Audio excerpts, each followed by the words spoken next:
Actually, there's a lot of research that's focusing on by simply having a purpose statement identified, it's going to add up to 7 years of your life because people are more likely to engage in those healthy behaviors, spend time with family members, do those things that I think we take for granted on a daily basis there. So checking in with that, like I said, at least once a month, whether that's, saying that statement out loud, maybe rewriting that purpose statement to align with your current situation can really help people sustain healthy habits in the long run.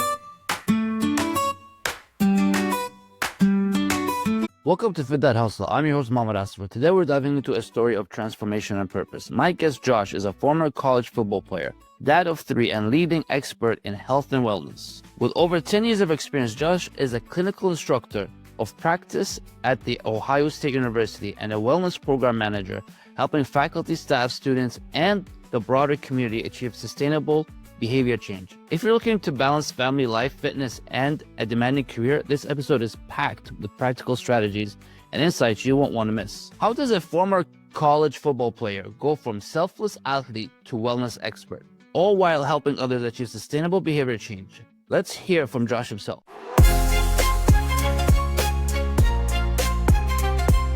Taking care of your health is non-negotiable, especially as a dad on the go. That's why I trust BioSteel for clean hydration without the sugar crash. Use code MNYY147 at checkout for up to 25% off. Let's prioritize health so we can be there for the ones we love. Josh, welcome to Fit That Hustle. Thank you for joining us today. You played college football at Mount Union and even won a national championship. How did your athletic background shape your approach to wellness and discipline? Yeah, so at Mount, I was an offensive lineman and played guard. I actually played offensive line pretty much my whole life and got to coach it. And, when you're an athlete, we are very purpose-driven individuals. Everything we do from the time that we wake up to the time we go to bed all relates to us being, successful in the, in the classroom or in the field or in the weight room from there. And so in addition to that, being an athlete, being an offensive lineman, we were very selfless people, understanding that teamwork. Our team can't be at its best if the offensive linemen, aren't doing their job from there. So I think that was kind of the starting of how I've looked at wellness and what does it mean to, be at your best. I think that all kind of started to be implemented when I became a dad. Became a dad at 24. I remember, holding my child. My wife and I weren't married, and holding my child and looking at her bassinet and recognizing that, her last name wasn't mine. That was that, when you talk about mission and everything for the team, everything that I've done in life, I didn't know what to do anymore. And so I kind of made that pact for myself that everything that I do in life is going to only be for that, kind of the team aspect. And that was, while it worked for the first year, it wasn't very sustainable. It's a program at Ohio State, and it helped me rework that purpose. Even if we are purpose driven, there has to be that internal component. I think adding that and shaping, having my background of, teamwork, by investing in myself on a daily basis, I can help other people be successful. So that's kind of, how being an athlete, being purpose-driven, teamwork has kind of really shaped my wellness approach today. That's true, because when we as athletes, like I played high school, I didn't go college. I almost went semi-pro for basketball, just got an injury and all that, didn't work out.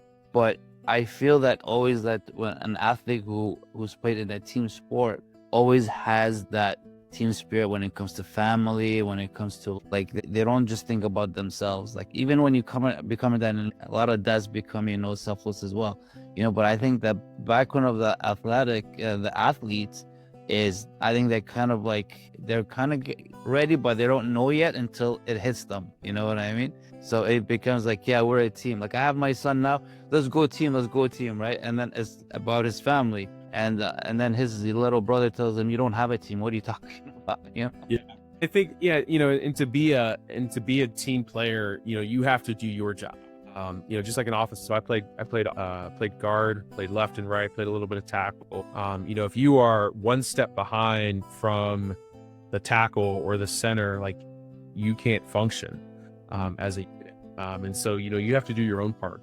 And I think that's something that I that I understood, but understood the action piece, but the why around that was what I didn't realize as it went into becoming a dad. And by investing in yourself on a daily basis or weekly basis, you can better the team there. That's true. That's true. I agree. So you've spent over a decade in health and wellness. What inspired you to pursue this field, and how has it evolved over the years? Yeah, great question. So I've been an athlete pretty much my whole life. I think I started playing sports at 4. And so when I went to college, I actually wanted to become an athletic trainer, and that was quickly shot down. We went to then transition into PA school, or went to go into becoming a physician assistant, and that didn't work out as well. So when I graduated, I didn't really know what I wanted to do. I wanted to do something in the wellness aspect, but I didn't know what that was. When we first found out that my wife was pregnant, I actually went back and got my master's in exercise science and health promotion. And that's where I found this love of corporate wellness. So working in workplace settings and addressing those healthy behaviors. And then after I graduated, I started working at Ohio State. Actually did a little bit of internship at one of our local schools, and got a role at Ohio State as a wellness coordinator, focusing on one of our workplace wellness programs, and haven't left ever since. Loving what I'm doing now in a more faculty role. So I work with students. I also direct the program that I talked about earlier, and it's called Health Athlete. So I get to help people, identify their purpose and, work on that one-on-one component and helping people achieve that healthy lifestyle behaviors. Awesome. Now, so as a clinical instructor of practice at Ohio State, you teach and mentor students, like you mentioned, and faculty on wellness topics. What are some of the key principles you focus on when it comes to behavior change? Yeah, I think that, when we look at students, they are naive as far as what goes into an actual behavior change. They're so focused on the behavior itself rather than, the supporting aspects. And that's something that I'm really, in several of the courses that I teach, we can address the behavior itself, but it's not just, it's more to that. It's more on the environmental piece, looking at what are some of the more apparent barriers that are present in people's lives, and then coaching them through as future health practitioners in whatever realm that may be, on how to address them, whether they're simple behaviors to more complex societal behaviors. So I think, that aspect from there. The other thing I really focus on, especially in my health coaching course, is autonomy. So I'm a board certified health and wellness coach, and one of the key components that we focus on is helping people engage in behaviors on their own. And that's where we see that sustainability with behavior change occurs, when you're able to take your own ownership of your actions and understand how to become more resilient on your own, by yourself. You're more likely to achieve that higher state of well-being from there. So those are probably the two, environmental piece and then the autonomy. Yeah, I feel that environment is like the most important one, because also you got to look at their background as well, right? Is that something that you look at? Yeah. Like how they were raised, I think, is something will be one part. How they were communicated when certain behaviors happened in their lives. How did they, for example, a parent behave towards that? Well, some parents are like, oh, yeah, well, a mistake is a mistake, it's fine, right? And then they just, it's like something normal for them. While another parent probably will be like, no, they get really angry. So it all depends on, I think, some of that background as well. Is that something you look at as well? Yeah, and actually, when you're looking at a lot of the mental health that we're seeing in our society right now, you're actually, we can take it a few generations back and looking at how parental upbringing, impacts mental health. What we find is that those that were in more of that hostile environment, or severe disciplines, I know that's what I had growing up, and many people in the 90s and pre-AS had that, and now we're seeing some of the consequences. And so not only now are we trying to address the consequence of that, but when you look at more parenting programming, looking at an alternative way rather than focusing on the negative, you're trying to focus on the positive first with your kids. I coach Little League baseball. I remember growing up in my Pee Wee coaches, it was always very aggressive coaching in nature. And now it's switched, which I know there's some controversy around that, but if we're able to build this positivity, with our kids first, they can gravitate better to programming. Yeah, I agree. I've talked to coaches who are parents as well, and they say the same thing. They start with the positive first. Yeah. So you're also pursuing your PhD in health and human performance. What are you researching, and how will it contribute to the field of wellness? Yeah. So my research looks at workplace wellness and how delivering vitality-based programs affect the health and well-being of particularly faculty staff at universities. And so I know we'll talk about it later on, but when we look at energy, human energy, it's that substance in our life that allows for us to engage in a variety of things. And what we find is that vitality is limited, or is based upon our physiological and psychological state. So by educating individuals on different healthy lifestyle behaviors, exercise, nutrition, stress management, we're able to enhance the vitality of the individual, which allows for them to have a better quality of life from there. My aim is looking at how do we deliver those types of programs. So a lot of the literature right now focuses on in-person programming, but like I'm sure many of your listeners, many of us work in a hybrid environment, and offering just in-person programmings is limiting who we can target. So if we're able to show that virtual programmings can be just as effective or even more effective in in-person, it could really help our field in workplace wellness to adopt these types of practices within their particular. That's amazing. It's something that's I've seen like it's evolving, because I don't feel like way back, maybe when we were kids, they had something like that, and I feel like the performance of the corporate world, and even like students, even when I see like with my kids, my still are still young, right? I've already started with them with mental toughness. You know what I mean? And they know the nutrition, they know the fitness, and the all the sports that they play in, the basketball, soccer, and the swimming.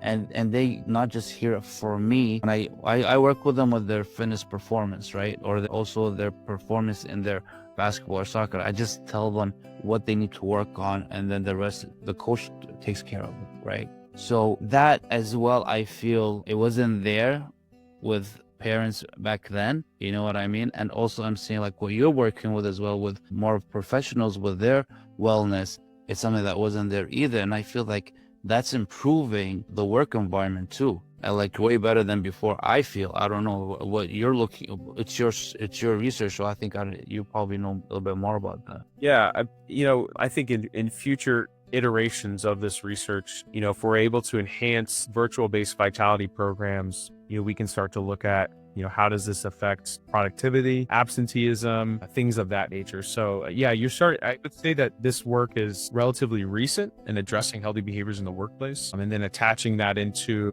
other other metrics in the workplace, such as, ROI and DOI. That's where you're starting to see a lot of the research focus on. So what's one common mistake people make when trying to adopt healthier habits, and how can they avoid it? Yeah, so like I said, I'm a board certified health and wellness coach. Within health and wellness coaching, one of the models that we utilize is the Transtheoretical model, which is kind of a step-by-step approach going from not wanting to change to full integration and autonomy with our behaviors. And what we typically find is that people are typically in this contemplation phase where they want to change, yet they have some barriers that have, preventing them to and then when they see this idea for engaging activity, they haven't set up that structure, which is done within what we call the preparation phase. And so by skipping that, well, yes, that gets you to exercise or eat healthier or, address your stress management. The moment that a barrier or some type of obstacle gets in your way, we have to deal with it. You can't deal with it, right? I always think of it kind of as like the whole story about building a house on sand versus rock, or that you can build your foundation first, which focusing on relationships, focusing on identifying early on what are those barriers, and then some solutions to address them. I can really help people be more, successful. So I think by taking that time first before diving right in to address those relationships, the cues, addressing what might be some barriers, I think people can be more successful with implementing whatever behavior that they want to achieve. So what's important is that you have to have all the elements together. You gotta have that formula together, right? So that if you skip one, then like you just said, you probably just get lost, or you just can't deal with it, or something like that, right? So And that's why, when you look at New Year's resolutions, Yeah. New Year's resolutions are so popular, right? But yeah, and that typically by the end of the month, most people aren't in it, anymore. When you look at exercise, people start off with great intentions, and then, week 2 happens and they're back at work, or maybe they exercise too hard and now they're super sore and they don't know how to get rid of that soreness. yeah. So they ouch, and, they lose that interest. And so, yeah, to your point, by building that formula first for success and then taking it one step at a time, people are able to more sustainably achieve those goals that they set. As a dad of 3, you know how challenging it can be to balance family, fitness, and career. What's your approach to prioritizing wellness without sacrificing other areas of life? Yeah, this is, I think, a big challenge for anybody on how do we balance, our work and things. I think one of the challenges that we have with work-life balance is that typically they're separate. Yeah. And so now you're starting to see some of the literature around, work-life balance or home-life balance being work-life integration, recognizing that all of that together really impacts your well-being. And so one thing that I've started to do with that, especially with exercise used to be a dad-only time. Don't interrupt dad when he's down in the basement. He's down there to integrating my kids into that time. Yeah. They love to go downstairs and hang on the pull-up bar or ride the bicycle. While I'm maybe not able to exercise at a high intensity, I'm still exercising. Yeah. It's a family activity, right? It's a family activity. And same thing with, eating.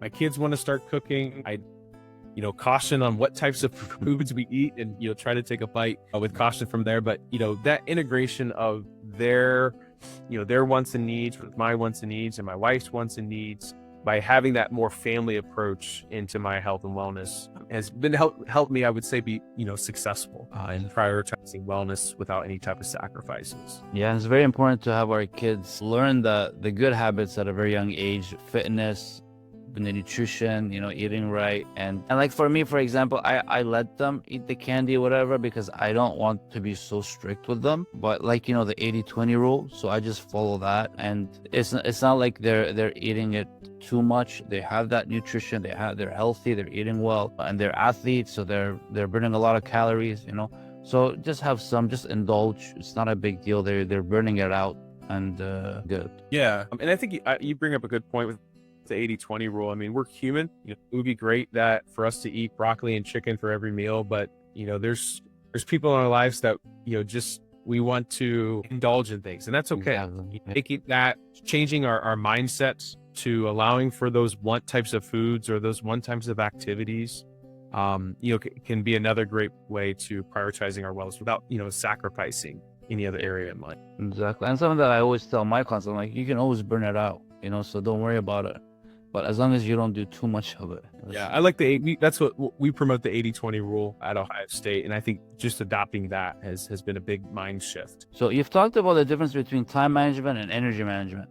Can you explain that concept and how it applies to busy dads? Yeah. So time management, when we look at barriers for healthy living, one of them is time management. When we think, I know, for example, for today, my kids, rolled into our bedroom at 7:00, ready to rock and roll. So a lot of us are, busy from the time that we wake up to the time that we go to bed. But what we find when you look at time is constant. We can't control time. We can't pause time from there. So it's really hard to manipulate our time throughout the day. And even if I were to give you 30 minutes, to do whatever you want, typically it's not done in a more healthy way. It's you're doing something else from there. So rather than focusing on time management, we can look at that energy management as well. And by looking at energy management, we can look at where we are spending most of our energy throughout our day. A lot of times people, dads that are working, they're in meetings after meetings after meetings, and their energy levels are just plummeting. And what happens when we get home, when our day's constantly busy? We don't want to talk to kids. We want to sit on the couch, leave dad alone again. So if we're able to manipulate our energy levels throughout the day by, having that meeting and then taking a break right after, we're able to sustain our energy levels throughout the day and put that to good use, when we get home or in areas that, really bring out the best in ourselves. Yeah. There's a lot of like high performance coaches that they say that, if you give yourself a break, like every 30-40 minutes that you're working, and that's gonna sustain your energy. You're not gonna be drained out. You can spread out your work during the day. Whether you want to do 2 hours of work, or it depends on if you're a self-employee or whatever, or you're working full-time. Of course, full-time is an 8-hour job or more.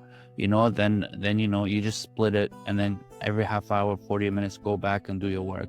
And I've done that, and to be honest with you, it works great for me. Like when I tell my kids, yeah, I take breaks like 30 minutes, 40 minutes every time. And they're like, oh, really? And I'm like, yeah, why not? You need it, because if I'm doing a lot of work and I have a project or something like that, I used to do that like 10 years ago. I exhaust myself, right? But it's not the right way to do it, because you feel so tired and exhausted. Yeah. One thing that we started to promote at Ohio State is, schedule that 60-minute meeting with, that person or that team from there, but only meet for that 50 minutes.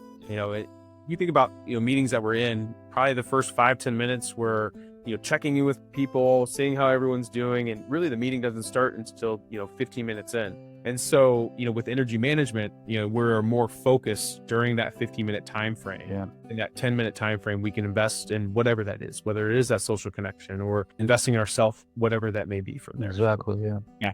I think that whole oscillation is what we promote within energy management. It can really help sustain those levels throughout the day. That's awesome. So what's one practical tip you would give to dads struggling to find time for fitness amidst everything else? Yeah. So I think kind of taking a step back with energy management, I'm a big believer in purpose. If something is important to you, then you're going to invest in that time frame. And I think that's a conversation that people need to have within themselves. If exercise is vital to your success in life, then you need to find that time throughout the day. And, weighing out, things that we do throughout the day, whether that's important to us or not. If it is important, then we can keep it. If it's not important, then that's when we can add in that exercise from there. The other thing, kind of said before is, you can get into, stack it or habit stacking. When you're exercising, maybe it's time with your kids, you're exercising together. So you're kind of killing two birds with one stone. You look at, when you look in more into the habit stacking piece, every time that you go to the bathroom, you do 5 push-ups. When you look at the recommendations for exercise, it's 150 minutes of moderate intensity throughout the week. And, that recommendation of what's considered about has actually changed from 10 minutes to 5 minutes to 2 minutes. And now, the recommendation is any type of movement throughout the day can go towards that 150 minutes. So if you are struggling and you can't find that time, adding it, stacking it in your day is great. Or looking at other ways that we're moving. Now that the sun is out and it's springtime, I'm sure many dads are starting to mow. I know it takes me about an hour to mow from there. There's 60 minutes of movement. And so looking at our movement throughout the day can also be beneficial to, meeting that recommendation. Yeah, like you brought a great point, because sometimes fitness not necessarily means that, like there are some people that don't want to exercise, they don't want to lift weights, they don't want to do all that stuff, but you can do fitness in a different way, exercise in a different way.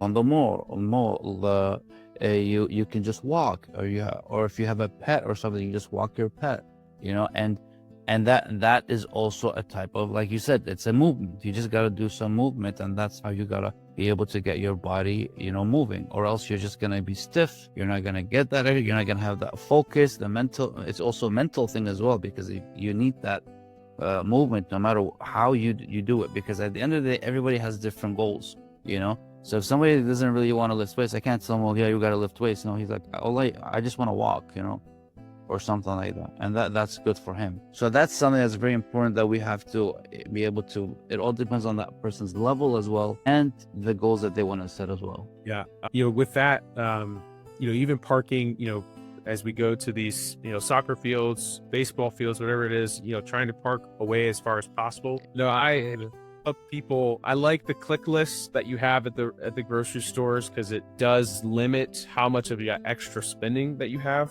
which is great. But there's nothing, when you think about like physical activity, going in and purchasing your food, you're doing your walking from there. So that's something that you can consider. Yeah. And even, standing at the fields. I know I'd like to bring my lawn chairs, sit and watch the kids, but I try to find a time at least, to stand throughout their practices or out there from there. So yeah, shifting the mindset, can help you get in those extra minutes throughout the day. I agree. So as a wellness program manager at Ohio State, you design and deliver innovative wellness offerings. What are some of the most effective programs you've implemented, and how can listeners apply these ideas in their own lives? Yeah. So ever since COVID, we've kind of shifted our offerings. We've gone to more virtual route, and I think that's great, engaging in those. But the most successful programs that we've had have had some form of play added into them. So we offer a dodgeball tournament every year. We have a game.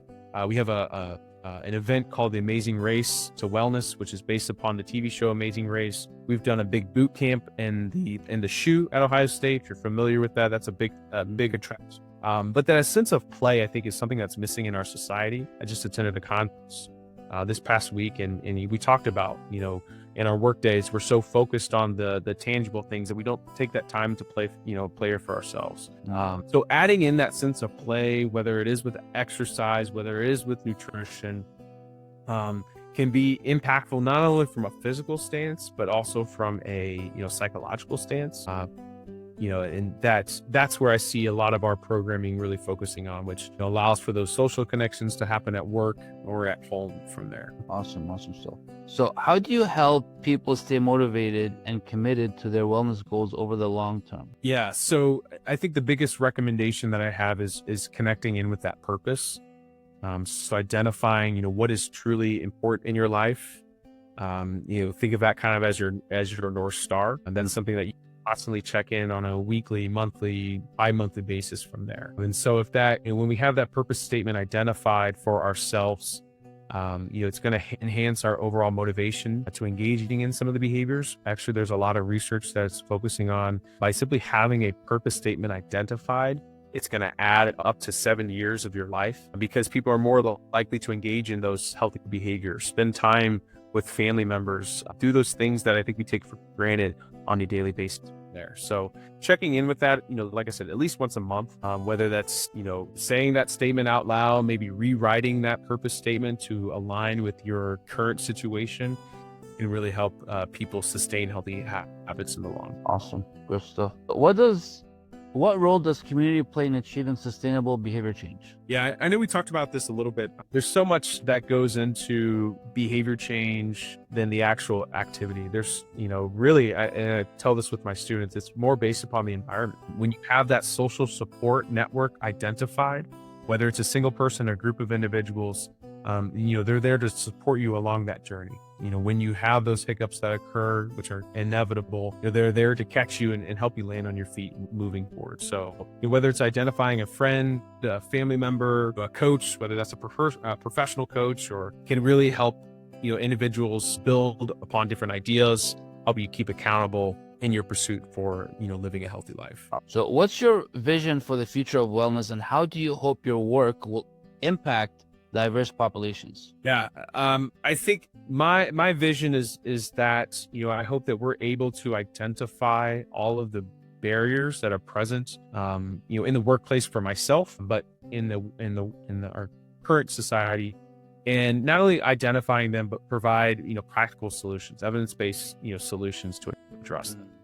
I know that this is challenging in our current time, going on in our society, but I think that there's a lot of people that are invested in this space, invested in different community groups around our nation, to helping people succeed based upon their current circumstances. Awesome. And how do you hope your journey influences your kids' approach to health and wellness? Yeah, I go back to the story I told you about my daughter, and recognizing that by investing in yourself, you can help other people be successful. And I think it's being that role model for the kids. That's something that's part of my legacy. My purpose is that I get to be a husband, I get to be a father every day, to help people sustain healthy behaviors. And so I hope that they're able to, when my time has come, they can look back and say, Dad was a great model for myself, and allowing for them to invest in the community. That's awesome. And what legacy do you hope to leave through your work in wellness and behavior change? Yeah, I think emphasizing that foundation, like I said before, So many people jump right into exercise or jump right into healthy eating and things like that. And while they have great intentions, that their foundation can be rocked, almost immediately. And so by taking that time to identify what's your purpose, identifying the environment and the community, the reward systems, by addressing those pieces earlier on within the wellness programming, I hope that we can have more healthier workplaces in our society. Thank you, Josh, for sharing your powerful journey with us today. Your story demonstrates how purpose and wellness can transform not just your fitness, but your entire life. From the football field to the classroom, you're proving that wellness is about more than just physical health. It's about sustainable behavior, change, and living a purpose-driven life.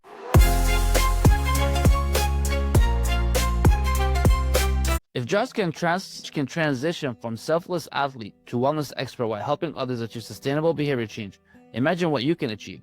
His journey shows that true wellness comes from aligning your actions with your purpose. Whether you're a busy dad, a professional juggling multiple roles, or someone looking to make lasting change in your health, taking that first step is crucial. Ready to start your own transformation story? Book a call with me today and let's create a fitness strategy that builds both physical and mental resilience. Remember, as Josh shows us, real wellness lies in taking care of yourself so you can take care of others. Let's make it happen. And thanks to Biosif for powering this podcast. When you're working on building strength like Josh, staying hydrated and energized is key, especially for busy dads. Use code MNYY1417 for up to 25% off your next order. Don't forget to like, subscribe, and share this episode with a dad who might need to hear this message of purpose and wellness. Until next time, stay strong, stay purposeful, and keep hustling.